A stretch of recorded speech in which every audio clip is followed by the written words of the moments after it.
Very good. Well, we can see our guest in the middle of the screen, Renee. Hello, Renee. Hi, Hello, Renee. how are you?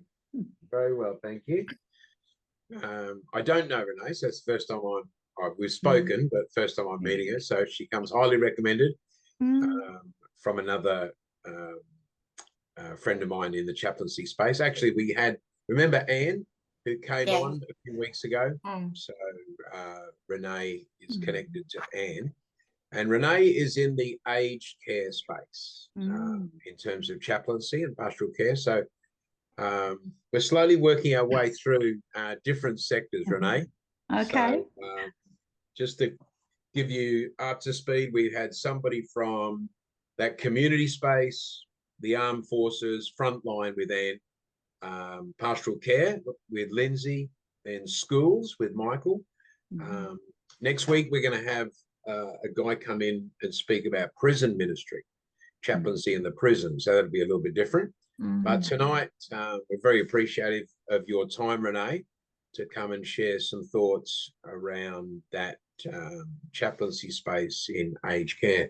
So just for Renee's benefit, so we start every Tuesday night with a guest from a different sector. So and then we move into a few other things that we do for the rest of the night.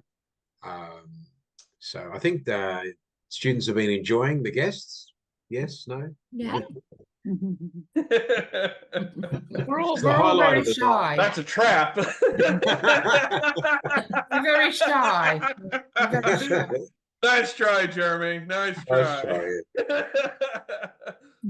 I've found it very, very engaging. So anyway, maybe you can introduce yourself a little bit more, but a little golf clap for Renee. Welcome to our class. Oh, well, thank you for having me. Thank you. Yes, and as Jeremy mentioned, I'm a chaplain in the aged care space. I've been in the same facility, nursing home, plus a sort of independent living village that's attached to the nursing home for the past 12 years. I absolutely love it.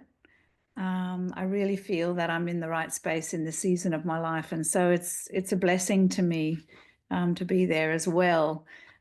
So yeah, just love the elderly. I actually had a Bachelor of Science in nursing. I was trained in Canada, was living in Canada at the time. This is a long, long time ago. And then I married an Australian. And the nursing background has been wonderful in aged care. I find that when a resident comes in and I have a brief look at their diagnoses, I can imagine some of the things that they may be experiencing or some of what they faced in the recent weeks before they come into care. And so that's been a blessing to me, my background there. But my husband actually had heard about the job in the facility I'm in, more than 12 years ago, and he'd been part of recruiting someone for that position. And another lady had been interested, and then she backed out at the last minute. And my husband turned to me and said, "You'd be amazing at that."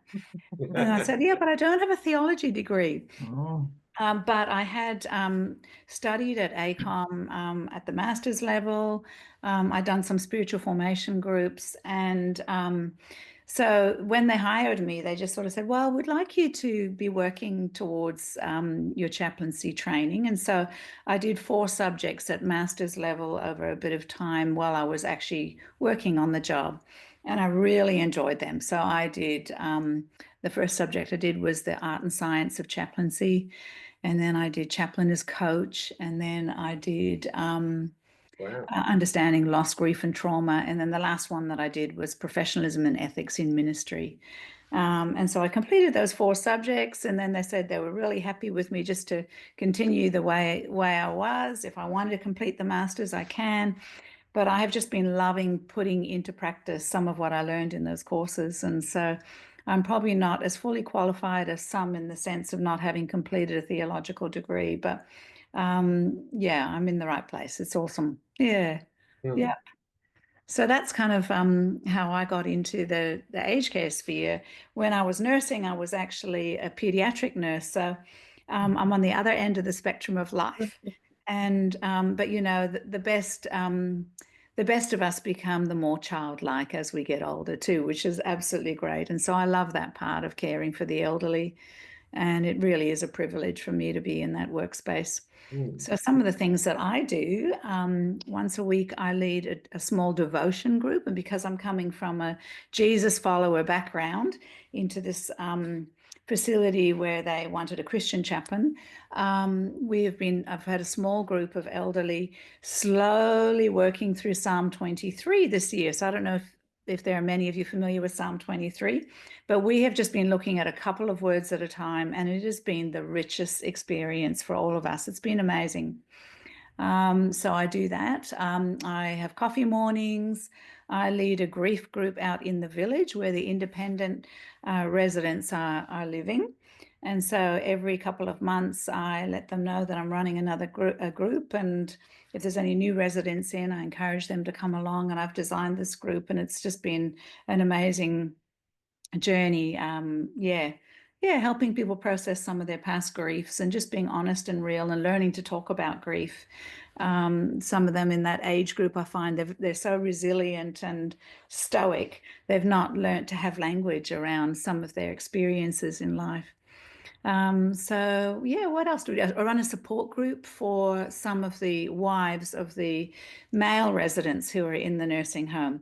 And that group has I've just started to lead that this year, and it's been growing and growing and really, really beneficial for the partners who are still living out in their own environments, many of them still in the family home, and who are coming in regularly to visit their loved one and just all that they experience. It's really a huge time for them too. So in my care, I'm there for the residents and their families, as well as the staff who work there. So we have staff from so many different places in the world, mostly Nepal, Philippines, Indonesia.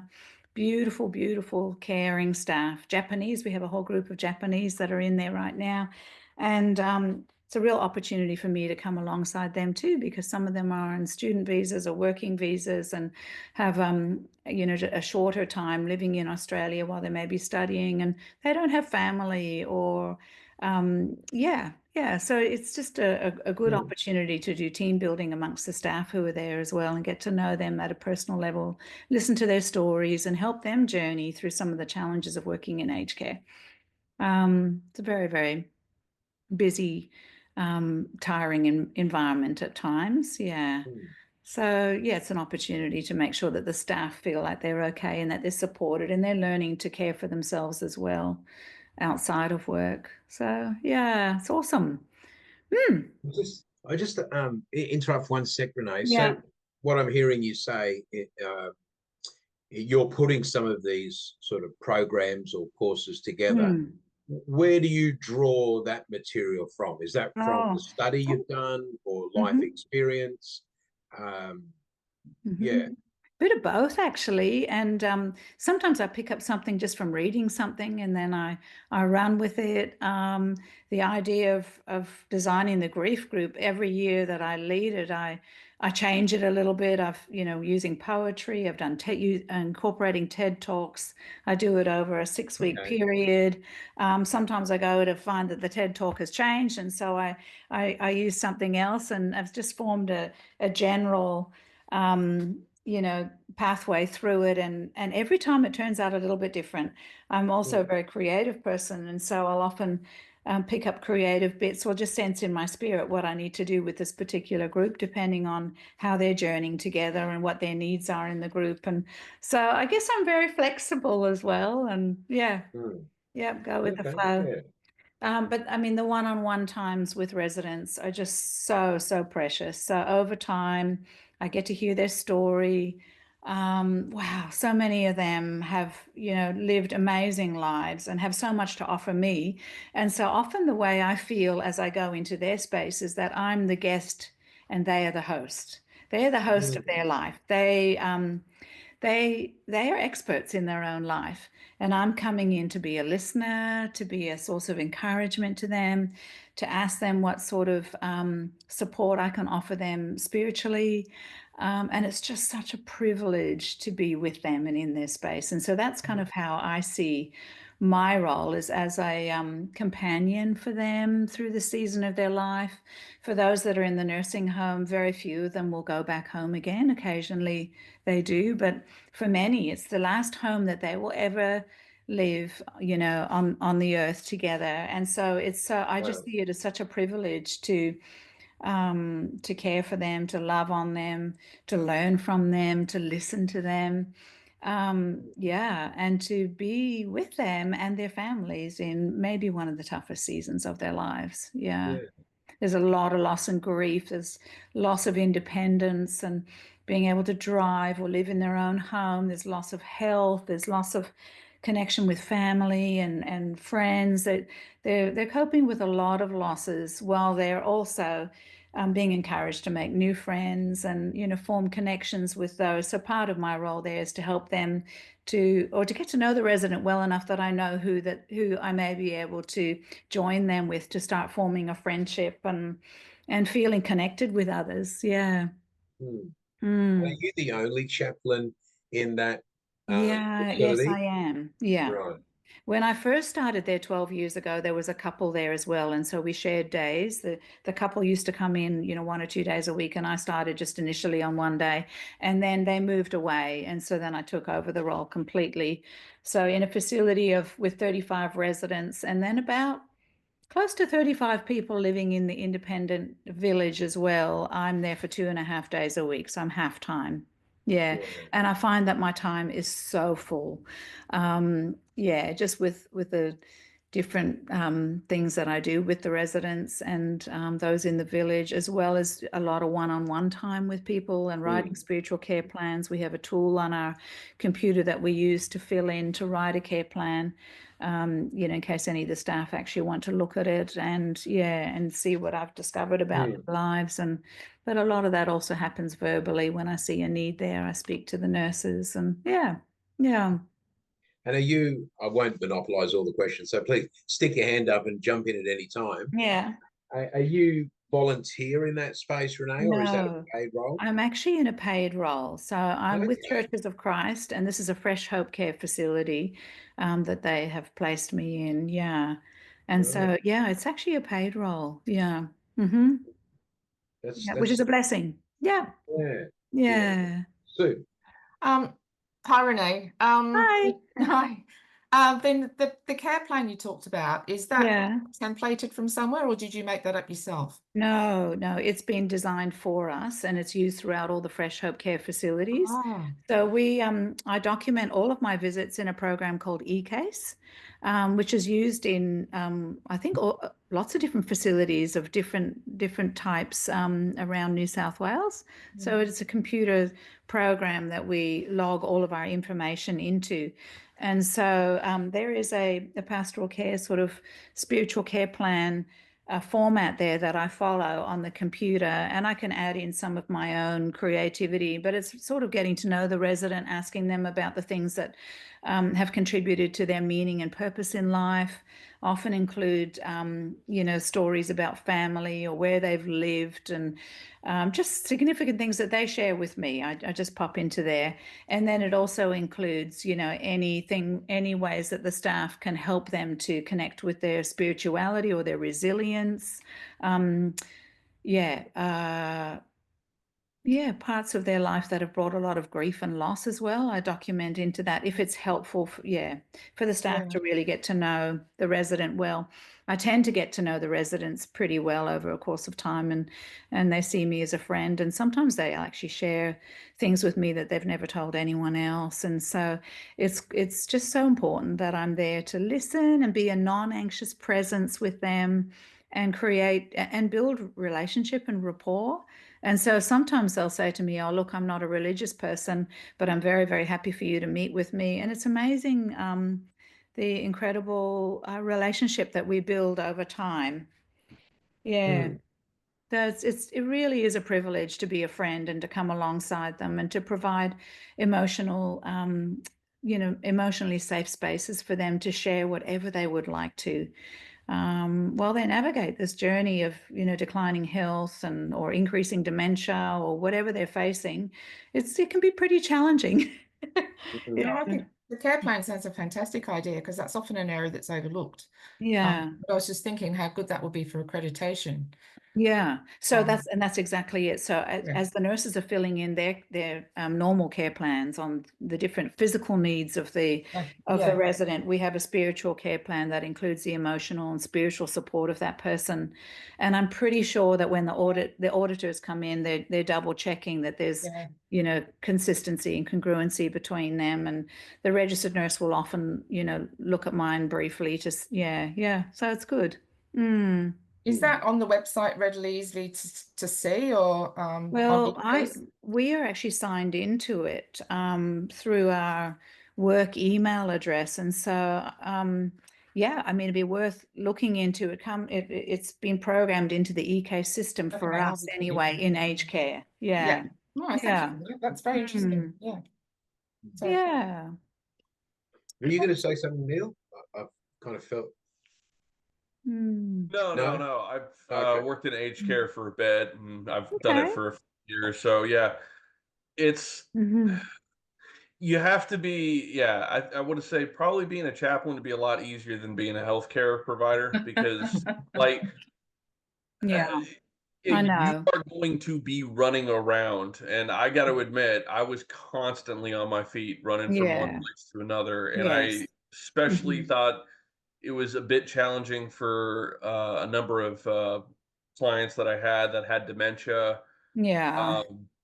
I think some of the staff thought I was a bit funny because, like, there's one sweet old woman. She was like she could barely remember like 2 minutes, and just the fact that I had an accent, she was having a go at me.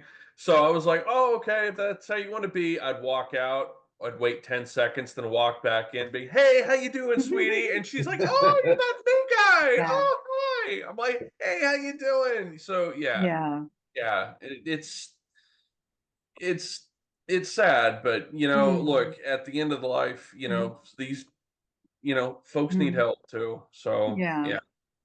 It is a very challenging environment, and one day can look completely different to the next, depending on what the issues are for the day. And it's so important to know your resident well. Yeah. And if they are, if they are really declining cognitively, and then it's really important to have had a relationship with the family as well. So helpful, to have a That relationship actually, with the family. that was a big thing because for a couple of clients that I did have, just the fact that I was a guy, I could speak English really well. Because some of the clients that I had, salt of the earth folks, they're like, I want somebody that speaks English, I hear you. and I hear it's, you. I get it, but at the same time, there's plenty of people staff wise that are wonderful folks that will go out of their way to help out folks. But like, you don't really speak English though, mate. You speak American, don't you? I know. It's a difference. Well, hey, it could be worse. I could be speaking Palmy, so that.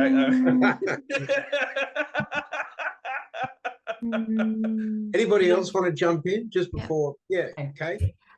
Renee, over your 12 years, how do you think the roles changed the most? Because you would have seen the role change a lot. Well, for one thing, our facility has changed so much in the 12 years. When I first started working there, most of the residents were low care, ambulating really well.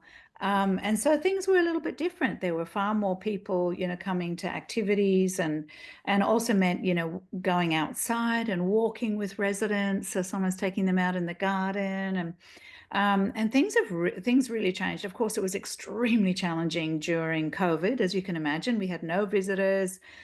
We've only just dropped our mask in the last couple of weeks, which is amazing because some of the residents there have barely even seen, my full face and have always struggled to hear well.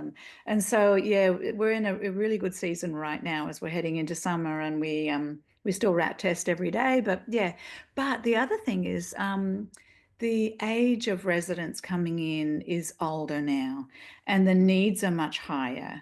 And so we have far more people who are non-mobile, Actually, I don't even know. Oh, I think we have one lady do we have one out of 35 who's able to walk and ambulate normally? Yeah.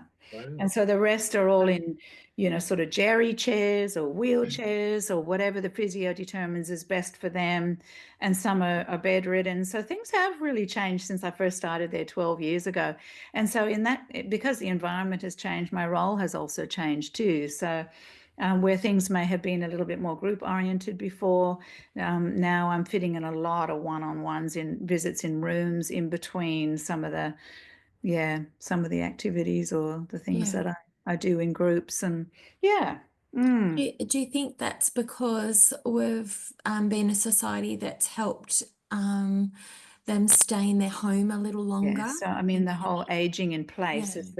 is the Mm. current sort of Yeah. theory that Yeah. the elderly are encouraged and supported to stay at home as long as Yeah. possible, Yeah. with care coming into the home, and Yeah. so it does mean that the average age of people coming into care is older than it Yeah. used to be as well. And I think too Yeah. with that, are they coming in now because their family feels like it's too much for them to be able to cope with managing? Yeah. So So when there's, I look, yeah, when I there's look at people all, coming in, people no, coming in when they're really not wanting to, they're, oh yeah. it's not Sometimes part it of can be that way. Yes, Yeah. sometimes there's a lot of resistance, and it's been really, really hard for the family to work with that resident to encourage them to come in and receive care. Yeah. Sometimes families will start off with placing their loved one in for respite. And so Yeah. they come for, 3 or 4 weeks, and then they start to get used to the place and realize that they actually can enjoy living there, and they can form some new friendships, and they like the staff. And then it moves into more permanent care. Some of them will go back home again, but often ends up moving into permanent care because the resident themselves will realize that there are, others like Yeah. them, that they do need the support, they do need the nursing care, and that it was Yeah. actually quite hard for them at home. Yeah. And then Yeah. would you see some that come in that actually deteriorate quite quickly too because So it's yes, not so what they there's the want? whole spectrum there, that Yeah. sometimes someone will come in and we lose them in a couple of weeks. Yeah. But then there are others who end up spending years there as Yeah. well. Yeah. And some actually get better after coming in. They Yeah. start to receive good care and healthy food, and all of their washing is being done for them. And they start to enjoy new relationships, and you start to see them really blossoming. So Yeah. it's really Yeah. interesting. Yeah, I feel that maybe if they feel that sense of safety and security, that would Yeah. help them. Yeah. Yeah. So it does partially depend on how sick they are when they're coming in. So many of them are coming from hospital now, and it depends on what their issues are, and how many diagnoses they have, and so Yeah. it just is very individual, Yeah. depending on the person.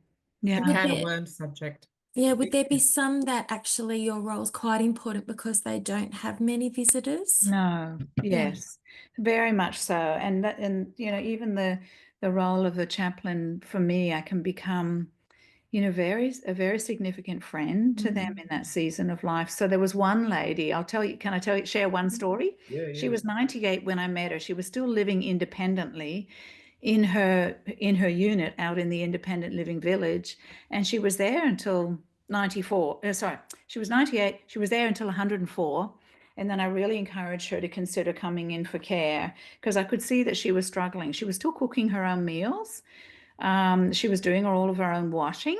She was almost completely blind and deaf, and she had just about no visitors. She had one son that would pop in once a week, and a granddaughter occasionally would come to visit her. And I just had such precious times visiting her in her unit. And then when she moved in, it was amazing because I was able to see her more often. And at the end of it, she died at 108. Was completely lucid right to the end. We had the most incredible conversations. She had the most amazing life story. She had served in the British Army in India during the war. She was a really strong, stubborn leader person.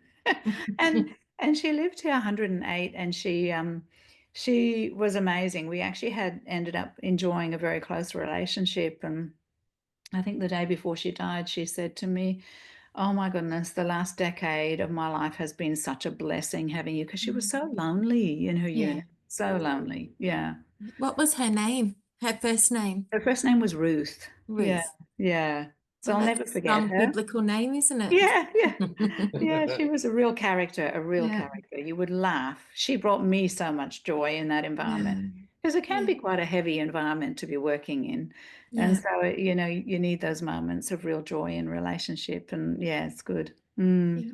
Are you And then having I've also seen the to? worst suffering as well, like the Mm. most hardest human suffering, where I've had Yeah. to really wrestle through what it means to be human and suffer so much, and how to come alongside someone that none of the staff would enter the room because the smell was so bad, and Mm. yeah, just the worst, the hardest, and yet seek to be a person of peace in Mm. that place, and to bring comfort, you know, by Compassion. human presence. Yeah. Mm. So there's, yeah. Renee, do you find are you called upon, or you put your hand up, volunteer to in the funeral space there to Yeah, so some of them do facilitate? ask me.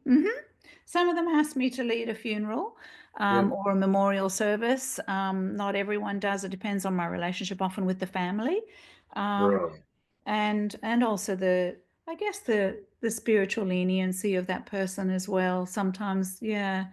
Yeah, I also run memorial services in the facility when we've had sort of a cluster group of people pass away. Then for the residents, I'll run a bit of a service, and we'll Oh, yeah. remember their lives, and I give them an opportunity to share what they most liked about that person, or enjoyed, or appreciated, or will miss. And that's an Yeah. important part of acknowledging the grief that they all carry when they suddenly notice that someone is missing from the dining room, or you know, someone that they've sat across at the table from, you know, meal after meal, is no longer with them. And yeah, Yeah. yeah. Well, I'll Mm. just check in with Mina, who's joined us tonight.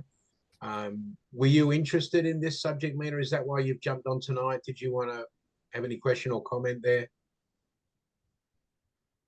Hi everyone. Hello. Hi, you get to see my face as well. So I'm part of the roles training team. So I'm here just as a listener, just to get some further insights and get deeper into the chaplaincy. And I know the topic here tonight with the guest is the chaplaincy in aged care. I'm just willing to listen and learn from you. Okay. And yeah, so I'm happy with that. Wherever this conversation takes, I'm taking everything in, and yeah, just Cool. here as a learner and a listener. Fair enough. Yep. Oh, it's nice to have you. Thank you. Louisa or Catherine Hattis, did you have any questions or comments while we still have Renee? No, I'm good, thanks, Jeremy. Okay. Yep. No, I'm all good, my thank you. questions. Yeah, all my questions have been asked and answered. Okay. Yeah, but from me, thank you so much for the lovely, beautiful care that you give our elders. Yeah, it's really important. Thank you. Thank you. Beautiful. Yeah, it's a privilege. I'm not cutting you off, Renee. If you No, had that's totally you've got fine. another couple of minutes, if there was anything, sort of your last sort of thoughts or comments. I guess one of the, actually just thinking about what you've just shared there, Mina, as a listener, that is one of the most important things that I can learn and practice and grow in. I'm constantly asking myself, how am I going with my listening of residents, like deeply listening to them? And it's wow, it's a journey, and it takes a lot of growing in that area to be a listener rather than a talker. Yeah, and just to be comfortable with silence and allow them time to think and gather their thoughts and to say whatever they want to say. And yeah, so listening is so important. Yeah. No, I Yeah. agree. I'm from Finland originally, so that Yeah. just comes naturally to me. So we're sort of quiet people. So Yeah. Yeah. and we take That's our good. turns usually. It's just yeah. Yeah, Give that's space, wonderful. people. Well, And beautiful. the other thing I want to leave with you is the importance of being a non-anxious presence. Because, oh, wow, sometimes, yeah, I've just noticed so many times when I am focusing on being a non-anxious presence, the atmosphere can change in the room when there's been, huge anxiety or stress or, confusion, even with dementia. Just coming alongside and being very settled and stable and just being a person of peace just can make such a difference. Yeah. When we get anxious, then often, the elderly person picks up on that. But when we are able to look at issues just very peacefully and, just being present, so present to them, things can change for them. Yeah, it's amazing. Yeah. Wonderful. Well, thank you very much. Lovely to meet you and have you share your insights there. That's invaluable for us. And just another different space, isn't it? From what we've been, I mean, obviously we've got a lot of those consistent skills like listening, etc., and empathy, etc., but in a different space with different challenges. And so we appreciate that. We appreciate your sharing. So thank you very much. Oh, you're welcome. Yeah. Yeah. One more thing I can share, actually. Last thing. You know the word Eden from like the Garden of Eden, or so the Hebrew meaning of those 4 letters means in this space, at this moment, may the presence of Jesus open the doorway to heaven. And so I often ask God to lead me to Eden moments, times when, I'm just going to be that non-anxious presence, providing a moment in space with that person. And it's amazing how often the doorway to heaven opens and there's beauty that comes out of that time spent together. Yeah. So those Eden moments. Yeah. Eden moments. Fantastic. Okay. Wonderful. Bless you all. Thank you. Thank you very much. Meet you. And Thank have you, a great Renee. evening. Thank you, Renee. Okay. Thank you so much. Bye. Thank you. Beautiful. Oh, there's some beautiful people in the world, isn't there? Doing their thing in the chaplaincy space. So any thoughts there with her not being there now? Is that She sells it. She sells it, doesn't she? She's wonderful. Yeah, you can tell. Hey, like that's the first time I've met her, so I don't have any background with her, but yeah, you could tell she's just found her thing. Yeah, she's magic. And yeah, I guess that's one of the keys, isn't it, in this space, is to find your sector or find where you can naturally fit, and be who you are. And that space isn't for everybody, but it certainly would appear that she's found her niche and done her study as well. I thought it was interesting that she was willing to study but hadn't completed the chaplaincy course per se.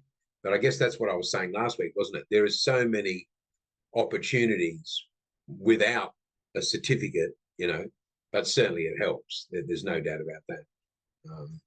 Yeah. Okay.